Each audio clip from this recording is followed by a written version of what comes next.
இப்படி அந்த ஆச்சாரியார் அதை செய்யும் பொழுது நாம் கைகளை கூப்பிக்கொண்டு கண்ணை மூடிக்கொண்டு இருப்பது தகுந்த முறையாகாது. ஏனென்று சொன்னால், அன்புள்ளங்களுக்கு வணக்கம். அடுத்ததாக அங்கே அந்த கருவறை வாசலிலே பார்க்கும் பொழுது சிவாலயங்களாக இருந்தால் கூட பிள்ளையார் முருகன் இரு தெய்வங்கள் இருக்கும்.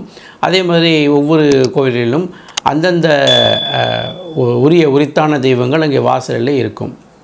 அப்போ அந்த தெய்வங்களை நாம் வேண்டிக் கொள்ள வேண்டும். அந்த முதலிலே இருக்கின்ற விநாயகரை பார்க்கும் பொழுது நாம் அதை மனமாகவும், முருகனை பார்க்கும்போது அறிவாகவும் கொள்ள வேண்டும். அப்போ அறிவும் மனமும் நமக்கு இங்கே துணை இருந்தால் மட்டும்தான் இறை அருளை நாம் பெறுவதற்குண்டான ஒரு வாய்ப்பு கிடைக்கிறது. அறிவு மனமும் ஒருங்கிணைய வேண்டும். அறிவு தனியாகவும் மனம் தனியாகவும் செயல்படக்கூடாது. அதனால தான் விநாயகரையும் முருகனையும் வணங்கிய பிறகு சிவபெருமான் தரிசனமாகிறது, சக்தி தரிசனமாகிறது என்று ஒரு கோயிலில் முறையாக வைத்திருக்கிறார்கள். அப்பொழுது அறிவையும் மனதையும் ஒருங்கிணைக்கும் வகையான ஒரு பிரார்த்தனை.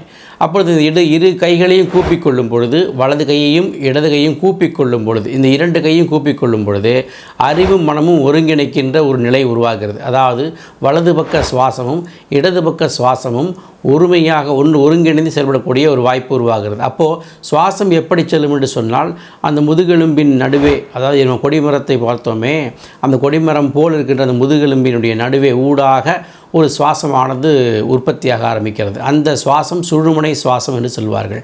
அந்த சுவாசமானது இறைவனோடு நம்மை நேரடியாக தொடர்புபடுத்தக்கூடிய, அல்லது இந்த பிரபஞ்ச சக்தியோடு நம்மை நேரடியாக தொடர்புபடுத்துகின்ற வகையிலே அந்த சுவாசமானது அமைகிறது.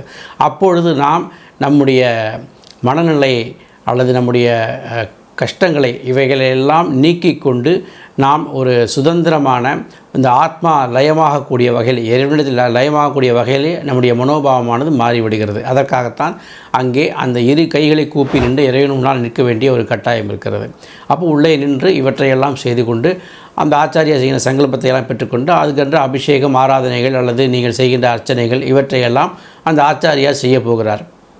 இப்படி அந்த ஆச்சாரியார் அதை செய்யும் பொழுது நாம் கைகளை கூப்பிக்கொண்டு கண்ணை மூடிக்கொண்டு இருப்பது தகுந்த முறையாகாது. ஏனென்று சொன்னால், நம்முடைய கண்களை, இந்த 5 புலன்களால் முதலிலே இறை பாவனையை உணர வேண்டும். எப்பொழுதுமே ஒரு இறை சக்தி நமக்குள்ளே வர வேண்டும் என்று சொன்னால் அது ஒரு பாவனையாக உள்ளே செலுத்தப்பட வேண்டும். அப்போ அந்த பூஜை முறைகள் இவைகளெல்லாம் சுத்த மாயை சம்பந்தப்பட்டதாக இருந்தாலும் கூட அந்த பாவனைகள் நமக்குள்ளே செல்ல வேண்டும் என்று சொன்னால் 5 புலன்களும் விழித்திருக்க வேண்டும். அந்த 5 புலன்களையும் அங்கே நாம் ஒருமுகப்படுத்தி பார்க்க வேண்டும். அப்பொழுது இந்த அர்ச்சனையை காதிலே கேட்பது, அந்த மந்திரங்களை காதிலே கேட்பது, அடுத்ததாக அங்கே செய்யக்கூடிய அபிஷேக ஆராதனைகளை கண்குளிர பார்ப்பது, அடுத்ததாக அங்கே உள்ள அலங்காரங்களை பார்ப்பது, அங்கே அழகாக அலங்காரம் செய்யப்பட்டிருக்கும். இவைகளையெல்லாம் பார்க்கும் பொழுது எதிர்மறை எண்ணங்களால் நம்முடைய உள்மனது தாக்கப்பட்டிருக்குமே, ஆனால் அந்த தாக்கப்பட்ட விஷயத்தினால் வைக்கக்கூடிய விளைவுகள், கஷ்டங்கள் இவைகளெல்லாம் இந்த காட்சியின் வழியாக நமக்கு நீக்கப்படுகிறது. ஒரு அழகான ஒரு அலங்காரத்தை பார்க்கும் பொழுதோ, அல்லது அங்கே சுவாமிக்கு அபிஷேகம் செய்கிறார்கள், ஆடைகளை கலந்து விட்டு அபிஷேகம் செய்வார்கள். நீராலை அபிஷேகம், நெய்யாலை அபிஷேகம், பாலால் அபிஷேகம், இப்படிப்பட்ட அபிஷேகங்கள் எல்லாம் கண்குளிர பார்க்கும் பொழுது நம்முடைய ஆழ்மன அளவிலே நிறைய மாற்றங்கள் உருவாகும்.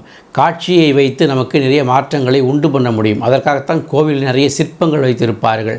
யாழி போன்ற சிற்பங்கள்லாம் கூட நம்முடைய சிந்தனையை வளப்படுத்தி நமக்குள்ளே இருக்கின்ற அந்த காலத்திலே தொற்று நோய் என்று சொல்கிறோமே, அப்படிப்பட்ட தொற்று நோய்களை நீக்கக்கூடிய அளவிலும் கூட அந்த சிற்பங்களுடைய காட்சி அமைப்புகள் இருந்திருக்கின்றன. யாழிகளை பார்க்கும்பொழுது பல பேருக்கு ஜுரம் நீங்குகிறது, மன பயம் நீங்குகிறது, அறியாமை நீங்குகிறது.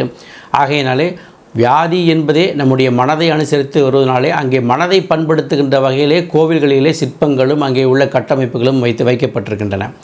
நீங்கள் சாதாரணமாக ஒரு ஒளியை கோவிலுக்கு வெளியே எழுப்பும் பொழுதும் அதே ஒளியை நீங்கள் கோவிலுக்கு உள்ளே எழுப்பும்போது உள்ள வித்தியாசம் நீங்கள் கண்கூடாக பார்த்திருக்க முடியும்.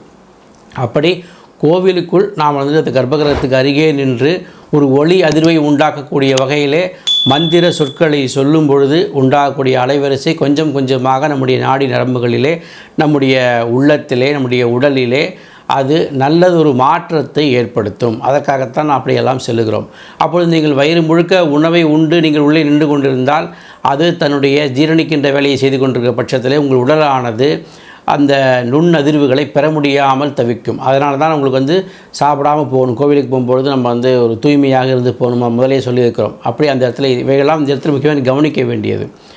ஆக கோவிலுக்கு உள்ளே நின்று இந்த சங்கல்பத்தை பெறும்பொழுது இந்த சங்கல்பத்தின் வழியாக நம்முடைய பிரார்த்தனை நிறைவேறப் போகிறது என்கின்ற முழுமையான நம்பிக்கையோடும், அது இறைவன் மூலமாக நமக்கு கிடைக்கப் போகிறது என்கின்ற ஒரு ஆழமான நம்பிக்கையோடும் நம்ம அதை செய்யும் பொழுது நிச்சயம் உங்கள் பிரார்த்தனையானது நிறைவேறும். அது நீங்கள் எந்த கோவிலுக்கு சென்றாலும் சரி. அப்படி இவற்றையெல்லாம் இந்த அலங்கார காட்சிகள்லாம் பார்த்து கண்குளிர ரசித்து அங்கே ஒரு தீபாரத்தி, அந்த சகசிரார தீபாரத்தி என்றெல்லாம் எடுப்பார்கள். அவற்றையெல்லாம் நீங்கள் கண்குளிர பார்க்க வேண்டும். இவற்றை பார்ப்பது பொழுது நம்முடைய கண்களிலே நமக்கு நல்லது ஒரு மாற்றங்கள் கிடைக்கிறது. நம்முடைய மூளையிலே சில நினைவு பதிவுகள் ஆழமாக பதியக்கூடிய வாய்ப்புகள் கிடைக்கிறது. மனத்துக்கு ஒரு ஆத்ம சாந்தி கிடைக்கும். நம்முடைய மனசுக்கு ரொம்ப ஒரு அமைதியான ஒரு சூழல் நிலவுகிறது. இப்படி குறைந்தபட்சம் ஒரு 20-24 நிமிடங்கள் அந்த இடத்தில் நின்று நாம் இப்படி செலவு செய்யும் பொழுது நம்முடைய மனம் கொஞ்சம் கொஞ்சமாக அதனுடைய ஆர்ப்பரிப்புகள் எல்லாம் அடங்கி ஒரு நிர்மலமான நிலையிலே அழகான ஒரு தூய்மையான மனமாக அங்கே ஒரு கொஞ்ச நேரம் அந்த மனமானது பிரதிபலிக்கும். அப்பொழுது உங்கள் பிரார்த்தனையை நீங்கள் வேண்டும் பொழுது அது உங்களுடைய ஆழ்மனதிலே பதிக்கப்பட்டுவிடும்.